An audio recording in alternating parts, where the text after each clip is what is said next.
Well, good afternoon, everybody, and welcome to the Tiger Club of Kansas City Zoom meeting for Tuesday, October 27th.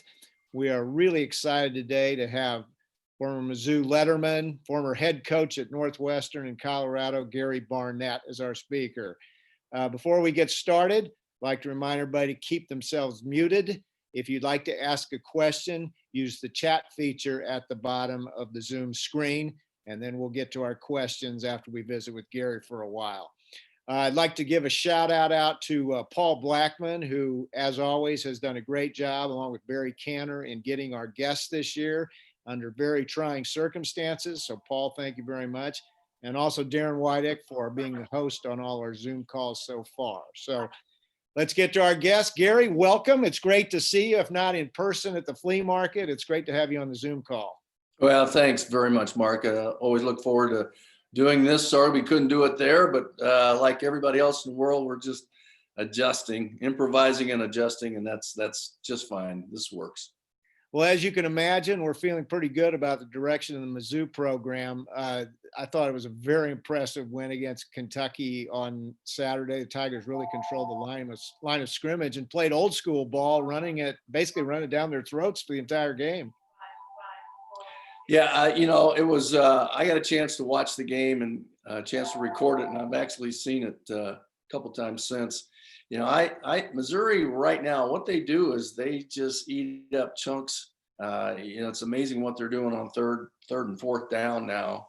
Their percentages are incredible, and they're hitting about 47%. But when you're converting and you're having 61 third down opportunities and you're converting half of those, that just keeps the clock moving. It keeps the other team's offense off the field, and they're just sort of beating you simply. Nothing great, using a lot of receivers. Quarterback's doing a great job.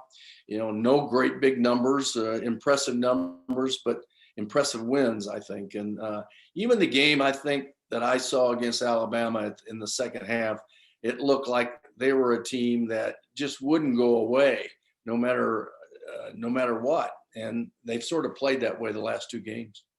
Well, it was interesting against LSU. It was kind of an old-fashioned shootout, lots of yardage, lots of points. And then Coach Drinkwitz adjusted his game last week against Kentucky, which was a very defensive-oriented team. And really, what a successful day it was. The stat that really stood out to me, Larry Roundtree carried the ball 37 times. Kentucky had 36 plays. Tigers really dominated.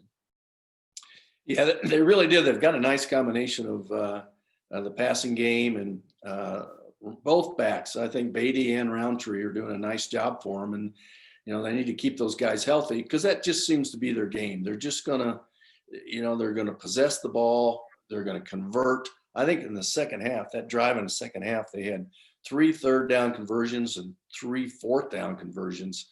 That just frustrates the other team. And, they're growing as a football team. Basilak is growing as a quarterback. And, I think the future's bright. It looks like, the only mistake I've really seen them make was there at the end of the first half. Yeah. Against Kentucky. Clock management was a real issue. And all they had to do was clock the ball. And more than likely, they walk away with a touchdown instead of a field goal. And in games in that conference, and especially a team like Kentucky, that could be the difference in the game. But, they haven't made a lot of mistakes. And defensively, they're playing just well enough right now, I think, to always be in the game and they'll be a tough get all year. Connor Bazelak threw for a lot of yards the previous game against LSU. And he really seemed on Saturday he took what the defense gave him. And for a guy who's only played 3 games in his career, he shows a lot of savvy. What are your early impressions of him? Yes, I'm sort of the same way. I know he got hurt last year, but he did get some playing time. And that playing time is pretty valuable when you're at this point in time for him. He's able to draw upon that a little bit, I think. But, yeah, he just keeps the clock moving. And he runs well enough to make a difference. You've got to defend him.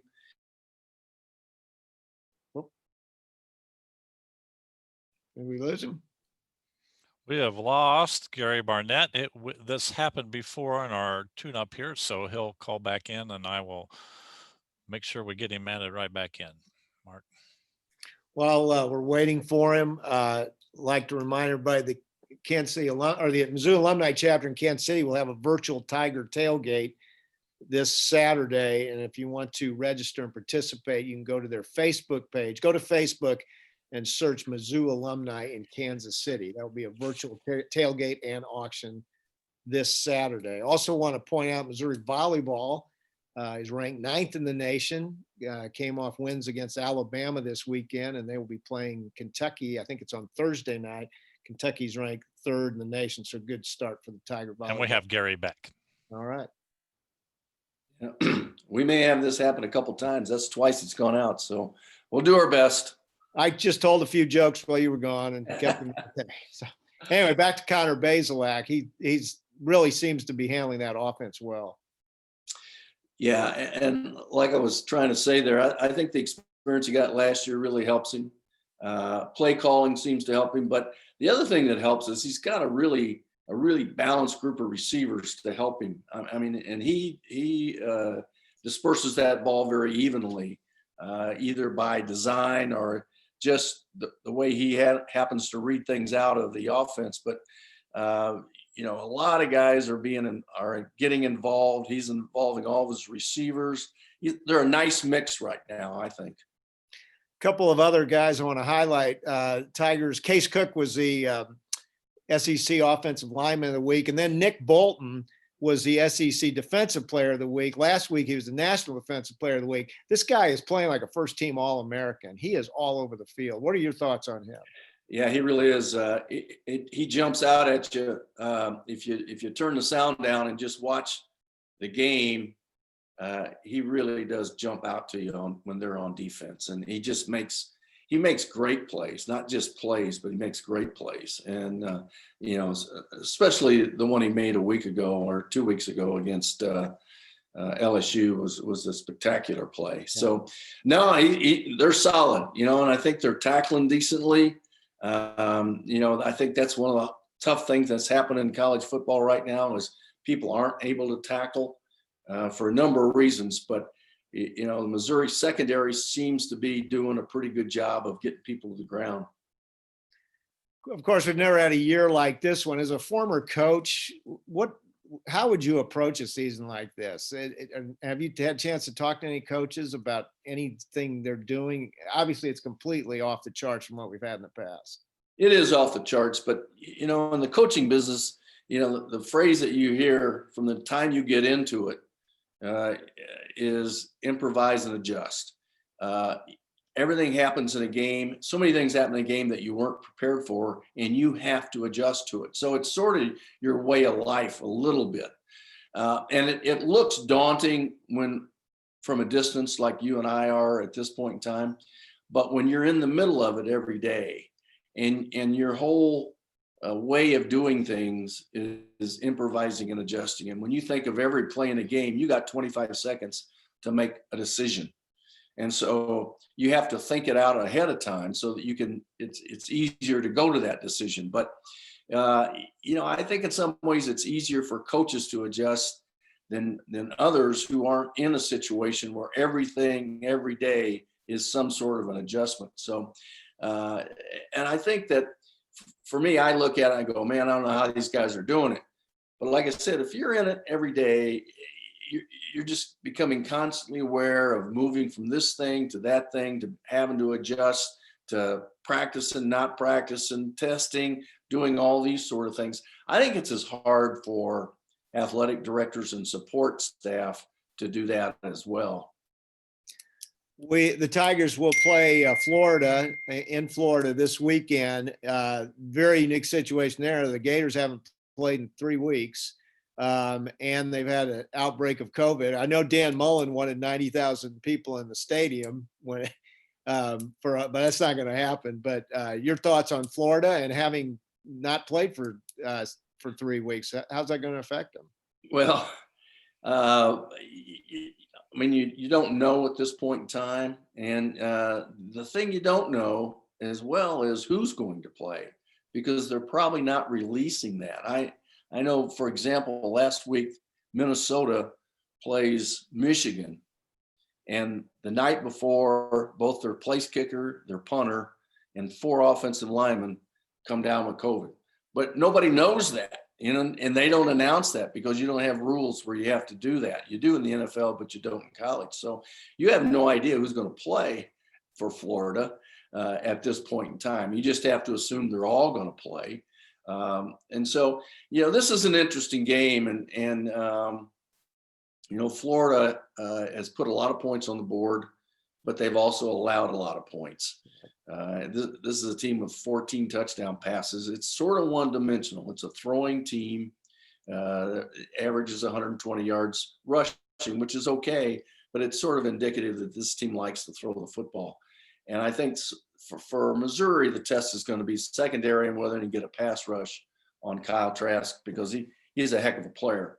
And Kyle Pitts, their leading receiver, is a heck of a receiver. So I think that the big test for Missouri is going to be how they play defensively. I think they're going to be able to dink and dunk and do their offense. I think they're diversified enough on offense to where you can't shut down necessarily one part of it without the other aspect taking over.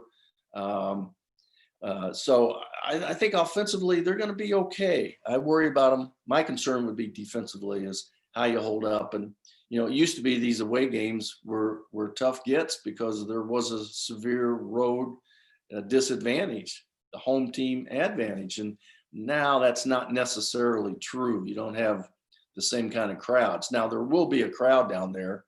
And I know the SEC is allowing a crowd, and I watch SEC games and Pac-12 and Big 12 games, and there's a lot of people in the stands. I know the Big Ten's allowing no one except family. And when we start games in the Pac-12, we're having no one in the stands except family as well. So there literally is no advantage other than one team has to get in a plane and travel and go through the hotel stuff. But it's not nearly as tough as it used to be. But there is a little bit of an advantage, I think, in the SEC and the Big 12 schools with the way they're doing it. I think Florida is somewhere between 11 and 13-point favorite. Yes. What do you think of that? I think that's too many. I think that's too many coming off not being able to practice for 2 weeks. I'm not going to go on a limb and say Missouri's going to win, but I think that's too many points. I think the Missouri can just keep the ball away from you long enough to frustrate you. And if they can come up with an answer to the pass game, at least keep the ball in front of them and not let the big plays in. I mean, 14 touchdown passes is a lot, at this point in time in the season. So I think that's a big challenge, is keeping the ball in front of them and playing defense, forcing them perhaps to be a run team. But I think Missouri's offense can control at least the amount of time that Florida's on the field. You're the analyst for Colorado football, and you'll get started, I guess, on that on November 7th. Pac-12 is yet to kick off. I saw early, I think it was Jerry Palm had his top 4 for the playoff included Oregon. It seems a little early to submit them, but what do you think of that? I think at this point in time, I think Oregon's a stretch, but, we don't really know. I can't quite tell yet. As the later this season goes, there's more probability of games being canceled and not being able to fulfill a schedule. They're only going to play 7 games in that league. I find it unlikely that a team that just plays 7 games is going to be a playoff team. And then whether or not you get 7 games in, with the numbers going up right now nationally, I don't know yet how that's going to affect the rest of the college football season. But as I've watched it, I think it's going to be hard for Oregon to be a playoff team. What will be the protocol in the broadcast booth when you go back to work doing the Colorado games? Yeah, well, the protocol is you don't travel. So we can be in our booth at the home games, but we can't go to the field. if you're on the field, you can't go to the booth. If you're in the booth, you can't go to the field. So it's, and we're actually we're adding a booth, the booth left of us, and as we broadcast, we're going to take that booth over so that we're really distanced. We're a 5 or 6 man people in the booth, so we'll be 3 and 3 at this point in time. And then what we're going to do in the away games is I'm actually going to do it remotely from my house here in Arizona, and I'll be on about a 5-second delay. I've got to figure that out, but we're going to practice this week and see how it works. Interesting game last week that I was following was that Penn State Indiana game, and Indiana's coach allowed Penn State to score so they could get the ball back. Yep. And then went for 2 on the first overtime to try to win the game, and one of the closest plays ever on that pylon. Pretty aggressive coaching strategy, you think? Well, what's Tom Davis have to lose at this point in time? And so it's a lot easier to make those calls when nobody's expecting you to than when you have to do it. So, the letting the other team score, it's something that you cover all the time with your team and with your coaches. And every week when you do a review, you always make sure that item is on your review list, and you take it to the booth. And it's something that you hardly ever use. It is discussed. And I don't think I've seen that happen now in the last couple of years, but it does make sense. And I've actually been on a team that has done that. We did that with Oregon one year, but you don't see it very much. But it's one of those things that if you cover everything, and again, you try to control and cover absolutely everything when you're in the coaching world, it's there. And somebody brought it up on the probably in the press box because they have a list that says, is this something we should consider? And they did it, and it worked. And what do you do if you're Penn State? You say, well, the guy from Penn State should not have gone in the end zone, should have realized, well, you can't do that. When you're that close, you got to go in, man. You don't know if you'll ever get another chance. So. Well, the same thing happened in the NFL on Sunday, the Atlanta-Detroit game. Todd Gurley was trying not to go in the end zone so they could run out the clock, and he fell forward, and they lost the game. I saw that. Well, we can outthink ourselves sometimes. Yeah. So there's only one matchup of top 20 teams this week. A segue into it's Penn State, Ohio State. Penn State really needs a strong bounce back. Can they get it against Ohio State? No, I don't know. I don't think so, Mark. I watched Ohio State, and that quarterback is just spectacular. I mean, if Penn State's going to struggle with Indiana, they're going to really struggle with Ohio State. And Ohio State's, they're one of those teams where you can lose 10 or 11 guys in the NFL and just restock it for their shells for the next season. Not everybody can do that. Some people, a lot of teams, most teams lose that number of players, even a smaller number of players in the NFL. They just can't restock it the next year, but Ohio State can. They look good to me. I thought their young receivers, the catch that kid made on the back of the end zone was one of the most spectacular catches I've ever seen made. And it just looks like to me that they're as good at the receiver spot as they were a year ago. Another game of interest last week, Wisconsin with Graham Mertz, who's went to high school in the Kansas City area, had a big game this morning. I don't know if you saw that he tested positive for COVID. So and so did his backup. Oh, wow. So that changes that Nebraska game a little bit. Well, that's one of the protocols is that you have to have 53 players. You have to have 7 offensive linemen available, one of which has to be a center. You've got to have 4 defensive linemen, and you've got to have a quarterback. So Cohn's out with a foot injury. Mertz and his backup are COVID positive. I don't know whether they play the game. I mean, if they have another quarterback who can possibly even take enough snaps to be ready, I don't know how they're going to rule on that. That's going to be interesting. Another game I wanted to ask you about this weekend, Arkansas has been a surprise. The SEC, their defense under Barry Odom is doing a great job. They play Texas A&M this week. What do you think of that one? Well, a big shout out to Barry because from what I've seen, that defense is playing as well as any defense right now. And planning wise, I watched 2 of his games.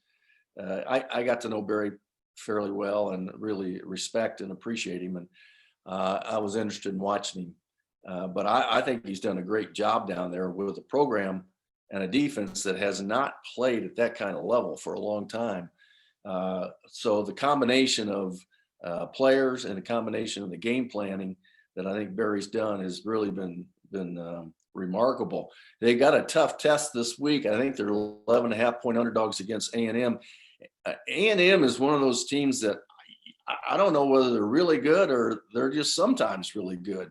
So, you see what they did to Florida and you think, well, can they do that this week? So I don't know. I don't know whether 11.5 that's a lot of points against a team that's playing pretty good defense right now. I just don't know if Arkansas's got the offensive firepower to stay with them. Your top 4 right now for the playoff? I probably Alabama, Clemson, Ohio State. Who would you put in the 4th at this point? Well, I'm hesitate to go with Georgia. I'm not sure Georgia's that team. The team that looked best to me, surprisingly, was Michigan this weekend. Yeah, you were really high on Minnesota, and I was high on Minnesota until. Well, of course, they had some COVID issues. Now they got COVID issues, and so that just takes you out of the picture. For a couple of games, I'm sure. So I'm not sure who the other one is. I think the first 3 are pretty obvious. Right now, Michigan's schedule, they've got to play Ohio State, but that may not mean that much as to whether they get in or not. Depends on how Ohio State plays or not. But I would think that would be the next team that's out there. And like you were talking about earlier, it sort of gives room for Oregon to jump in if they have that kind of season.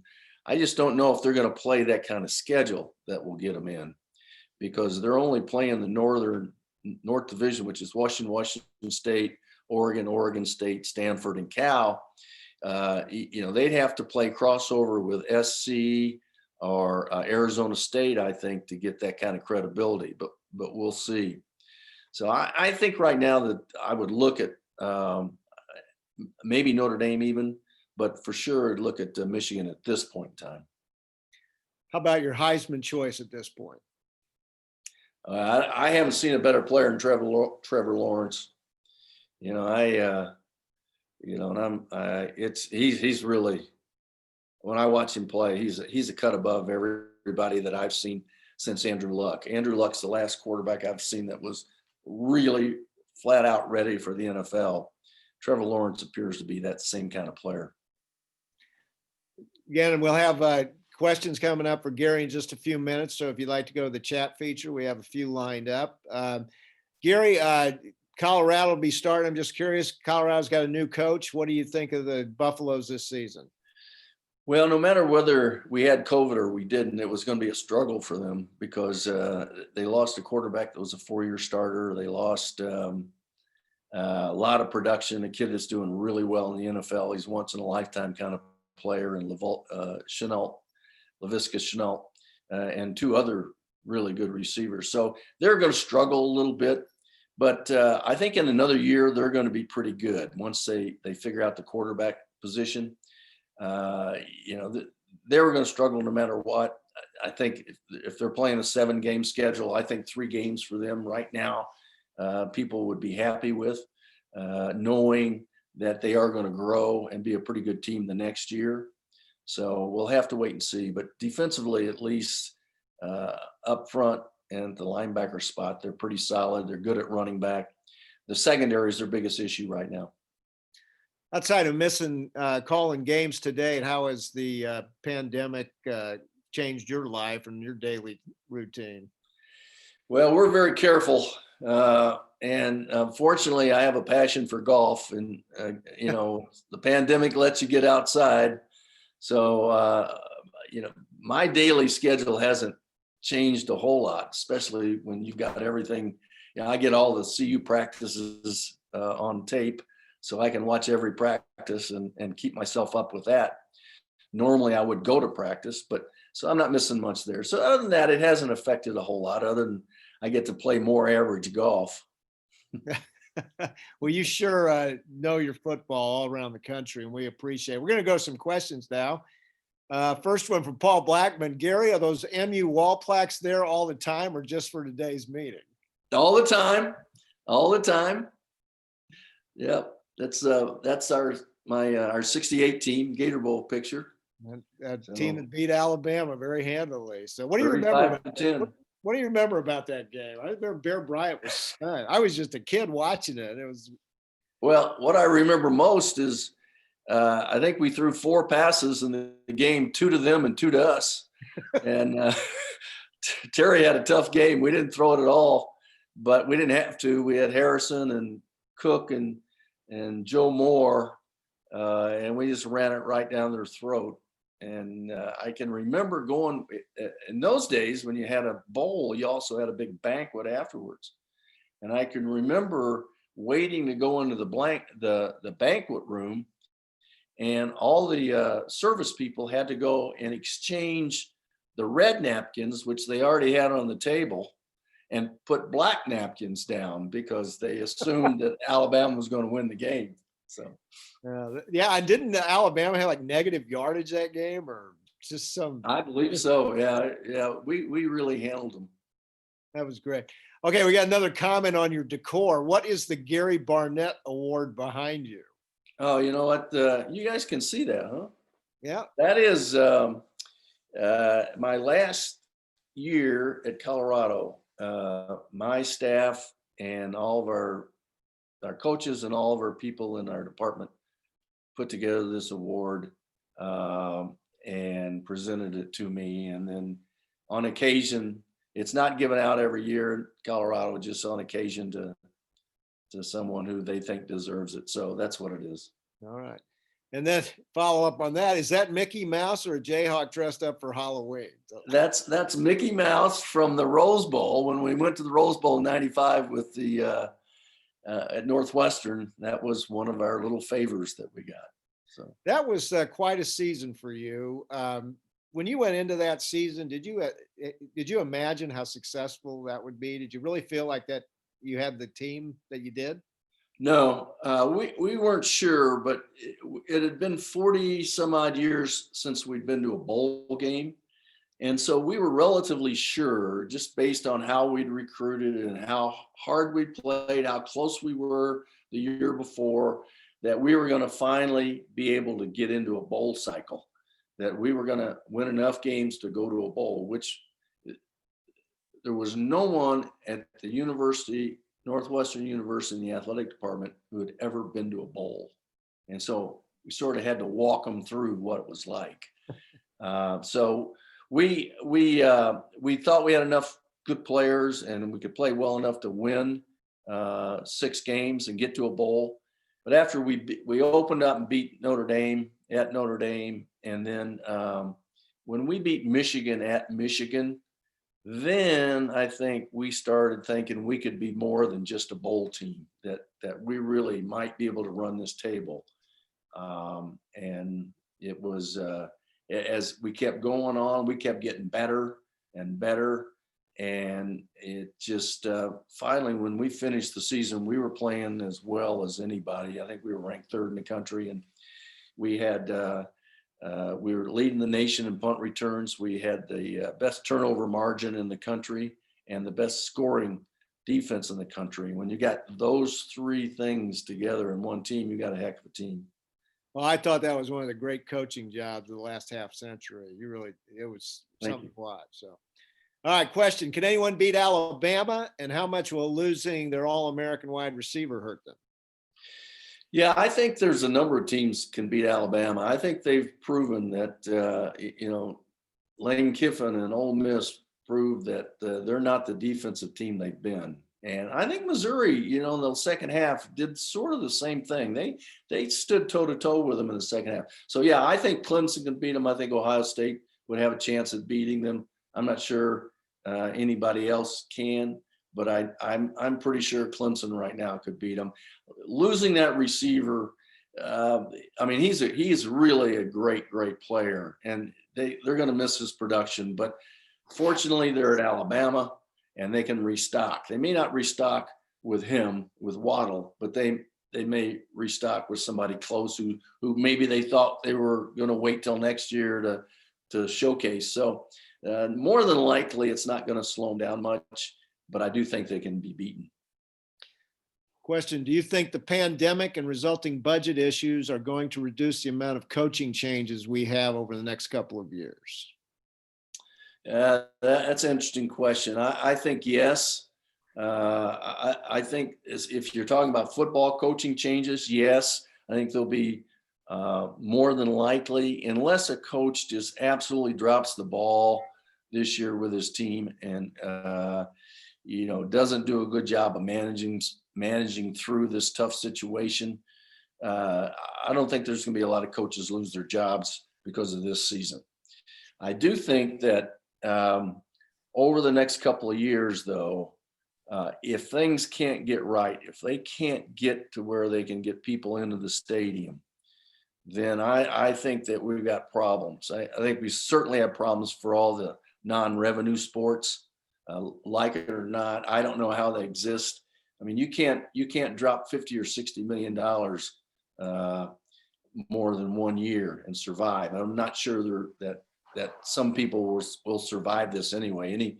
I'm talking about a Division I program. I'm not sure all of them will survive. The other thing I think that's is about to happen in the next year, maybe year and a half, is that they're going to totally redo this Power 5 situation. I think they're going to end up with their own level. I think maybe with a czar type of figure there. I think with different rules. And I think there's going to be about 45 to 50 teams that'll be in that level.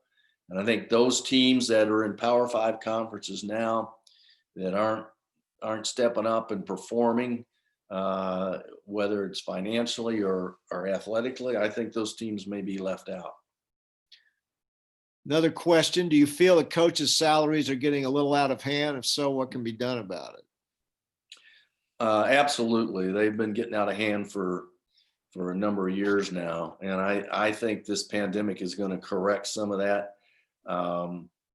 The only thing that can happen is universities and university presidents have to step up and say, oh, wait a minute, we're not doing this anymore. And, for us to keep sports, for them to keep sports, there's not that kind of money unless things just change immediately.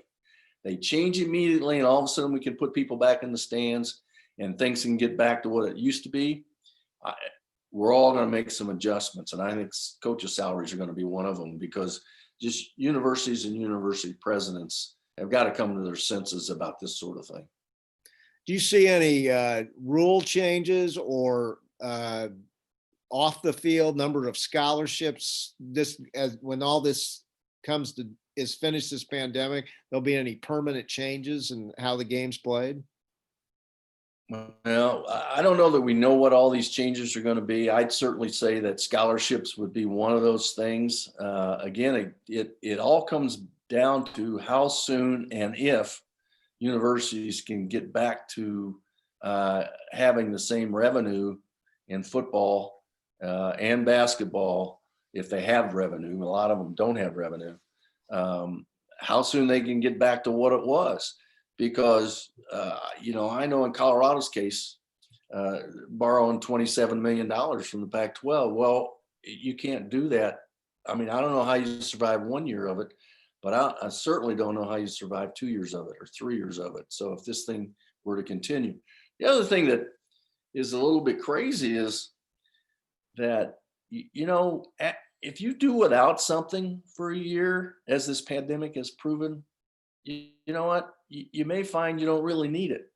And I think that not that we're not going to need sports, but I'm not sure we need all the sports. I'm not sure that people are going to think that we can spread ourselves that thin financially to provide college sports for kids. I see us going to more club sports, if this thing continues, but it's improvise and adjust right now. Couple of schools that might sneak into the playoff. What do you think of Oklahoma State and Cincinnati? I think Cincinnati for sure. Oklahoma State still got to get through a couple more games. I thought they looked pretty good last week against Iowa State, but I'm not sure I'm going to anoint Iowa State as a juggernaut at this point in time. I think Oklahoma State would have a chance. Cincinnati certainly has proven that it can play football with anybody. And, watching those guys play, Luke Fickell's done a great job there. And that's a good football team. I thought they were a really good football team a year ago. So, yeah, I could see where that could possibly happen, especially if we have COVID issues continue and if no one out of the Pac-12 can emerge, and if we keep knocking each other off in all these other leagues, and you only have 3 other teams emerge that you can really count on, then I think Cincinnati certainly could. Coach Drinkwitz has said in his press conference the team is down to 64 scholarship players, no COVID cases, but just transfers and injuries. What kind of challenges does that present to the coach?